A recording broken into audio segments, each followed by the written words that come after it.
Okay, तो आज हम लोग वेक्टर में लिखना बंद कर दो, जो जहां लिख रहा है वही रुक जाओ। वेक्टर में हम लोग आज पढ़ने जा रहे हैं multiplication of vector by scalar. अब सुनो अच्छा से, एक चीज बताता हूँ, दो टॉपिक हम लोग को पढ़ना है। एक तो वेक्टर को वेक्टर से मल्टीप्लाई करना, ओके, इसको बोलते हैं वेक्टर मल्टीप्लिकेशन। क्या बोलते हैं इसको? जो कि बाद की बात है, माने बाद में डिस्कस होगी, जब एडिशन सब्ट्रैक्शन पढ़ लेंगे तब। इसको बोलते हैं वेक्टर मल्टीप्लिकेशन। अब वेक्टर मल्टीप्लिकेशन भी दो तरह का होता है, एक क्रॉस मल्टीप्लिकेशन और एक डॉट मल्टीप्लिकेशन। जहां पे वेक्टर को वेक्टर से मल्टीप्लाई करते हैं ना, तो उसका रिजल्टेंट वेक्टर भी आ सकता है और स्केलर भी आ सकता है। स्केलर मतलब नंबर आ सकता है, ठीक है। जब वेक्टर आता है तो उसको वेक्टर मल्टीप्लिकेशन कहते हैं, यानी उसको क्रॉस प्रोडक्ट कहा जाता है। और जब दो वेक्टर को मल्टीप्लाई करने के बाद आंसर स्केलर आ जाता है तो उसको डॉट प्रोडक्ट कहते हैं। वो अलग से चर्चा होने वाली है, डिटेल से, यानी ये दो अलग अलग सेपरेटली टॉपिक है हमारे चैप्टर में, ओके। बाकी अब अभी जो बात कर रहे हैं ना, अभी बात कर रहे हैं कि किसी वेक्टर को किसी नंबर से मल्टीप्लाई करेंगे तो क्या होगा। क्या फिर से बोला मैंने, क्या बोला? किसी वेक्टर को किसी नंबर से मल्टीप्लाई करेंगे तो क्या होगा। तो पहली बात, जब भी किसी वेक्टर को किसी नंबर से मल्टीप्लाई करेंगे तो अलाउड है, और उसका रिजल्टेंट जो आएगा वो एक तरह का वेक्टर ही आएगा। क्या आएगा? ऑब्वियसली आना है। लॉजिक सुनो अच्छा सा, अच्छा सुनो। मेरे पास एक फोर्स है, ये 10 न्यूटन का फोर्स है, या 10 सुनो ना, ये मान लो कि 2 न्यूटन का फोर्स है। कितना न्यूटन का फोर्स है? राइट है, राइट है, 2 न्यूटन का फोर्स। अगर तुम चाहो तो ये बोल सकते हो कि ये एक्स एक्सिस के पॉजिटिव साइड में, किस डायरेक्शन बताओ। तो लिखना होगा तो कैसे लिखोगे? 2 आई कैप न्यूटन, न्यूटन छोड़ दो, खाली मैं आई कैप लिख देता हूँ। 2 आई कैप लिख सकता हूँ क्या? आई कैप क्यों लिखा? राइट डायरेक्शन, एक्स एक्सिस का डायरेक्शन मान लिया मैंने, उसमें आई कैप होगा। सो आई कैप डायरेक्शन बताएगा कि राइट है, एक्स एक्सिस के पॉजिटिव साइड में, और 2 उसका मैग्नीट्यूड है। क्या भेजा में गया? इसलिए यूनिट वेक्टर को कभी भी हम लोग मैग्नीट्यूड से मल्टीप्लाई करते हैं तो वेक्टर मिल जाता है। ये पिछले लेक्चर में मैंने पढ़ा दिया, चलो ठीक है। अब मेरी बात गौर सुनना, मुझे बोला जाए कि एक वेक्टर बनाओ, ओके, एक वेक्टर बनाओ जिसका नाम मैंने दे दिया F1, जिसमें 5 से गुना करो f को 5 से गुना करो। तो अब इसका 5 गुना बनाना है, तो अभी जितना बड़ा है ना, इसका 5 टाइम्स बनाओ। 5 टाइम्स, कितना टाइम्स? 5 टाइम्स। देखो भैया इतना बड़ा, देखो तो 1 2 3 4, 4 टाइम बनाना, हटाओ 4 टाइम बनाते हैं, चलो 4 टाइम, कितना टाइम? तो आप बताओ, ये F1 एक नया वेक्टर मिलेगा कि नहीं मिलेगा? लेकिन उसका मैग्नीट्यूड 4 टाइम्स ज्यादा होगा। कितना हो जाएगा बताओ? 8 न्यूटन। लेकिन ये नया वेक्टर है। क्यों नया वेक्टर? सोचो, नया वेक्टर क्यों, सोचो।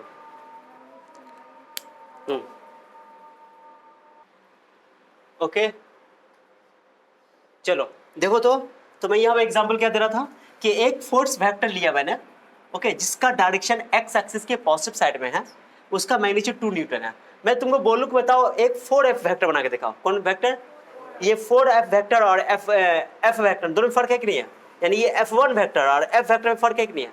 ये बोथ आर डिफरेंट वेक्टर। क्यों डिफरेंट वेक्टर है? क्योंकि F1 का वेक्टर का जो मैग्नीट्यूड है वो 8 न्यूटन है, और f वेक्टर का जो मैग्नीट्यूड है वो 2 न्यूटन। इसको अगर आई में लिखना तो कैसे लिखोगे? 8 आई कैप। आई कैप क्यों लिखा? इसमें भी आई कैप, इसमें भी आई कैप, मतलब कि ये भी, इसका भी डायरेक्शन राइट है, इसका भी डायरेक्शन राइट है। तो आई कैप ये बता रहा है कि दोनों वेक्टर का डायरेक्शन क्या है? सेम है। लेकिन मैग्नीट्यूड दोनों का क्या है? हाँ, 4 गुना ज्यादा है। वो F1 जो है वो F का क्या है? 4 टाइम्स ज्यादा है। तो मल्टीप्लाई करने से किसी नंबर को अगर तुमने वेक्टर से मल्टीप्लाई कर दिया किसी वेक्टर से, तो वो एक वेक्टर मिल जाता है। हाँ, लेकिन कितना टाइम्स मिलेगा, कितना से मल्टीप्लाई कर रहे हो उतना टाइम्स मिलेगा। मैग्नीट्यूड पे फर्क पड़ सकता है, डायरेक्शन में भी फर्क पड़ सकता है।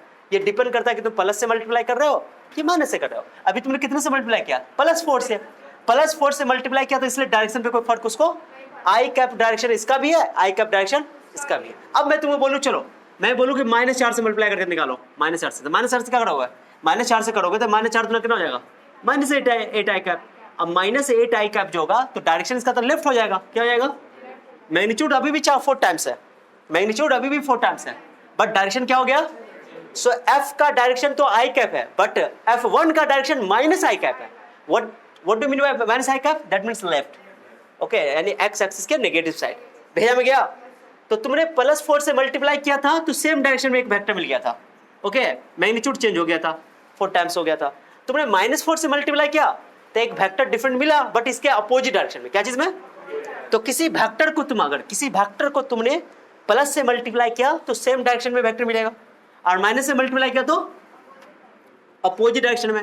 तो ये मेरे पास एक वेक्टर है एफ है, अगर तुमको ये एक वेक्टर है इसका कुछ भी मैग्नीट्यूड होगा, इसको 3 से मल्टीप्लाई कर दो तो सेम डायरेक्शन में एक वेक्टर मिल जाएगा 3f। ओके, अगर इसका डायरेक्शन आई कैप है तो 3f का भी डायरेक्शन, लेकिन -3 से मल्टीप्लाई कर दिया, किसे कर दिया, तो एक नया वेक्टर मिलेगा, मैग्नीट्यूड उसका ट्रिपल होगा f का, माने ये एक नया वेक्टर है, इसका मैग्नीट्यूड f वेक्टर के मैग्नीट्यूड का 3 टाइम्स है, इसमें कोई डाउट नहीं है, बट उसका डायरेक्शन जो है, अगर f का डायरेक्शन आई कैप है तो पूरे 3f का डायरेक्शन माइनस आई कैप होगा, डायरेक्शन जस्ट उसका रिवर्स हो जाएगा। सो 100 बात की एक बात, किसी वेक्टर को किसी नंबर से मल्टीप्लाई करोगे तो वेक्टर मिलेगा, बट प्लस नंबर से मल्टीप्लाई करोगे तो सेम डायरेक्शन में एंगल डायरेक्शन होगा उसका। अगर तुमने नेगेटिव नंबर से मल्टीप्लाई कर दिया तो अपोजिट डायरेक्शन हो जाएगा। हाँ, मैग्नीट्यूड चेंज हो जाएगा, किस चीज से मल्टीप्लाई कर रहे हो वो डिपेंड करता है। क्या भेजा में गया? अच्छा बताओ, एफ वेक्टर और प्लस एफ वेक्टर दोनों में क्या फर्क है? तो मैंने कितना से मल्टीप्लाई किया इसमें, बताओ? 1 से कर दिया, तो 1 से करेंगे तो क्या एफ जितना बड़ा है ये भी उतना ही बड़ा है, प्लस 1 से मल्टीप्लाई कर दिया, इसका मतलब कि इसका भी मैग्नीट्यूड जितना है उतना ही मैग्नीट्यूड इसका है, और डायरेक्शन इसका भी वही है, इसका डायरेक्शन भी वही है, क्योंकि प्लस से मल्टीप्लाई किया। सो ये दोनों वेक्टर इक्वल वेक्टर है। कौन वेक्टर है भाई? मैंने यहाँ लिखा दो पहले, के नेगेटिव के पॉजिटिव है, यानी b इक्वल टू के ए। क्या बोलोगे? बी वेक्टर एक ऐसा वेक्टर है जो वेक्टर ए को किसी नंबर से मल्टीप्लाई करने के बाद मिलता है। मैंने क्या बोला, बोलो? वेक्टर बी एक ऐसा वेक्टर है जो वेक्टर ए को किसी नंबर से मल्टीप्लाई करने के बाद मिलता है। अब तुमको पता है कि किसी वेक्टर को किसी नंबर से मल्टीप्लाई करो तो एक वेक्टर मिल जाएगा। हाँ, ये जो बी का मैग्नीट्यूड होगा वो वेक्टर ए के मैग्नीट्यूड का के टाइम्स है, के गुना है। कितना है? नींद आ रहा है, पानी मार के तो उठा के पटक देंगे हम बाजार देंगे आज, हम बता रहे हैं।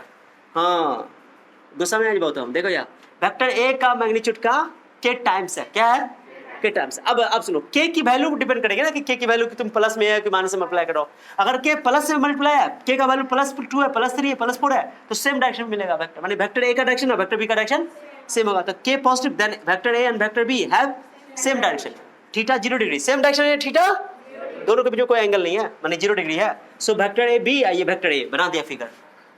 ओके, जो भी दो वेक्टर चाहे मैग्नीट्यूड में इक्वल हो या ना हो, अगर डायरेक्शन सेम है तो उसको लाइक वेक्टर कहते हैं। क्या कहते हैं भैया? में गया, मैंने क्या बोला? मैंने उनकी सिर्फ डायरेक्शन देखना है, डायरेक्शन सेम है तो थीटा 0 डिग्री है दोनों के बीच में, दोनों वेक्टर के बीच में एंगल 0 डिग्री है, तो उसको बोलेंगे कि लाइक वेक्टर्स। क्या बोल देंगे? So like vectors are those vectors 2 और more than 2 vectors, okay, which have same direction, direction same होना चाहिए। क्या होना चाहिए?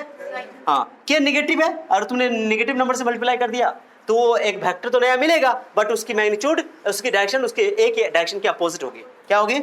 सो मैंने vector A and vector B have opposite direction, और जिस वेक्टर्स के पास अपोजिट डायरेक्शन होता है उसको अनलाइक वेक्टर्स कहते हैं। क्या कहते हैं? मैग्नीट्यूड सेम हो या नो, मैग्नीट्यूड से कोई लेना देना। हाँ, अगर तुमने के की वैल्यू +1 रख दी, यहाँ पे कर दी, मैंने किसी वेक्टर को +1 से मल्टीप्लाई किया तो प्लस मतलब सेम डायरेक्शन, 1 मतलब मैग्नीट्यूड तुमने चेंज नहीं किया, उसका मैग्नीट्यूड चेंज नहीं किया। सो अगर तुमने कि +1 से मल्टीप्लाई कर दिया तो बी वेक्टर वेक्टर ए के बराबर हो जाएगा, यानी इक्वल वेक्टर हो गया, तो डायरेक्शन भी सेम और मैग्नीट्यूड भी, तो इसको बोलते हैं इक्वल वेक्टर्स। मैग्नीट्यूड भी सेम है, डायरेक्शन सेम है, थीटा 0 डिग्री यहाँ भी है, सेम डायरेक्शन है, इसलिए थीटा कितना है? अरे सोचो ना, ये एंगल, ये दोनों वेक्टर के बीच में एंगल अभी कितना है? 0 डिग्री। दोनों का तुमने टेल ज्वाइन कर दिया, दो वेक्टर के बीच में एंगल निकालने के लिए हम लोग टेल या हेड ज्वाइन करते हैं। अभी 0 डिग्री है, अब 30 डिग्री, 60 डिग्री, 90 डिग्री, अब 120 डिग्री, 180 डिग्री, तो ये बात समझ में आ भी रहा है, दो अपोजिट डायरेक्शन में है ना, 180 डिग्री। बट अब ऐसे 0 डिग्री, अभी भी 0 डिग्री, अभी भी 0 डिग्री, अभी भी कितना? तो पैरेलल वेक्टर के बीच में कितना एंगल होता है? 0 डिग्री। तो सेम डायरेक्शन वेक्टर अगर है, पैरेलल वेक्टर है तो 0 डिग्री। 180 डिग्री में डायरेक्शन अपोजिट हो जाएगा तो 180 डिग्री ले लेंगे। ओके चलो, सो के की वैल्यू +1 तो इक्वल वेक्टर्स, के की वैल्यू -1 तो अपोजिट वेक्टर। जैसे मैं बोलूं तुमको, सुनो, मैग्नीट्यूड लेकिन सेम होना चाहिए, इक्वल वेक्टर के लिए मैग्नीट्यूड भी सेम होना चाहिए, डायरेक्शन भी। हाँ, लाइक वेक्टर इसको भी बोल सकते हैं क्योंकि डायरेक्शन सेम है, अनलाइक वेक्टर इसको भी बोल सकते हैं, डायरेक्शन सेम अपोजिट है।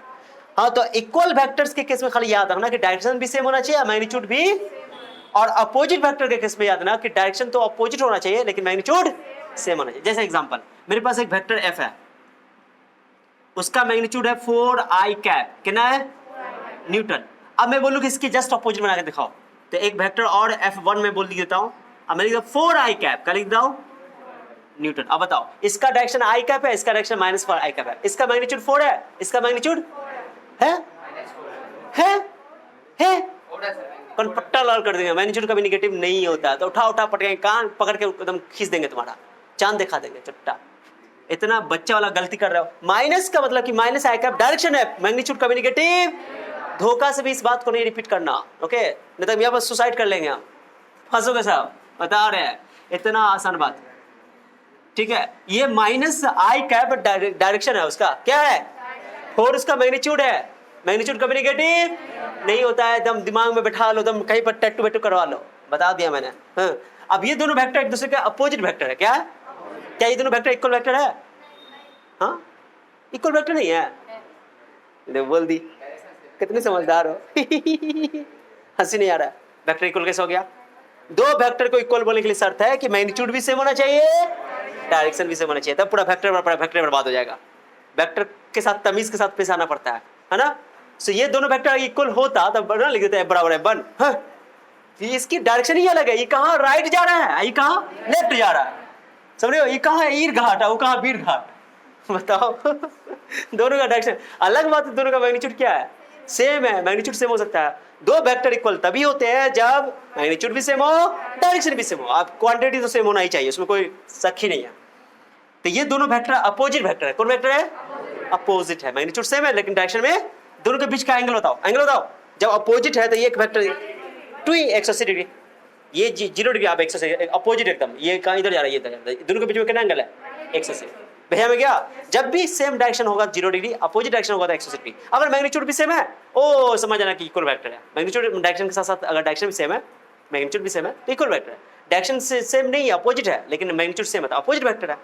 भैया में क्या, so negative vector opposite vector फर्क समझ आया? अब देखो कभी कभी ऐसा है, जैसे मान लो हम बोल देंगे कि ये ए है ये बी है, मान लो मैंने लिख दिया ए बी वेक्टर, क्या लिख दिया? A B vector. अब मैं बोलूं बी ए वेक्टर, क्या बोल दो? B A vector. तो बी ए वेक्टर कैसे होगा? जस्ट अपोजिट, ये ए है ये बी है, सो ये बी ए वेक्टर हो गया। दोनों का मैग्नीट्यूड सेम हो गया ना, हो गया। हाँ, तो हम लोग कभी भी लिखते हैं ना, कभी मान लो कभी कभी उल्टा लिखा रहता है ए बी वेक्टर, और उसको माइनस लगा देंगे तो हो जाएगा बी ए वेक्टर। माने A B vector B A vector के बराबर तो नहीं है, लेकिन A B vector minus B A vector के बराबर है। भेजा में गया बात को? क्या मैंने कहा बोला, अगर तुमने किसी वेक्टर के ये इसको हेड बोलोगे, इसको हेड, इसको टेल है, इसको हेड, इसको टेल और इसको हेड, पहले टेल लिखते हैं तब हेड लिखते हैं। सो इस वेक्टर का टेल तो ए है, हेड बी है, इस वेक्टर का टेल तो बी है बट इसका हेड ए है। तो ए बी वेक्टर और बी ए वेक्टर आपस में बराबर बोलो नहीं है, दोनों इक्वल नहीं है। मैग्नीट्यूड में इक्वल है, डायरेक्शन में सेम नहीं, तो वेक्टर ही सेम नहीं हो सकता क्योंकि डायरेक्शन ही अपोजिट है। हाँ, अगर तुमने माइनस लगा दिया तो बी ए को उल्टा करोगे तो ए बी बन जाएगा। सो ए बी माइनस बी ए के बराबर है। तो कभी कभी बी ए लिखा रहेगा तो उसको हम उल्टा करने के लिए, बी को पहले करने के लिए, जैसे बी ए कभी लिखा रहेगा बी वेक्टर ऐसे लिखा रहेगा, तो हम क्या करेंगे जानते हो, बी को हम ए को बाद पहले लिख देंगे ऐसे, और जैसे पहले लिखेंगे बाहर का लगा देंगे, क्योंकि दोनों अपोजिट वेक्टर है तो माइनस लगा देंगे तो इक्वल हो जाएगा। लग रहा है कितना बच्चा को फील नहीं आया?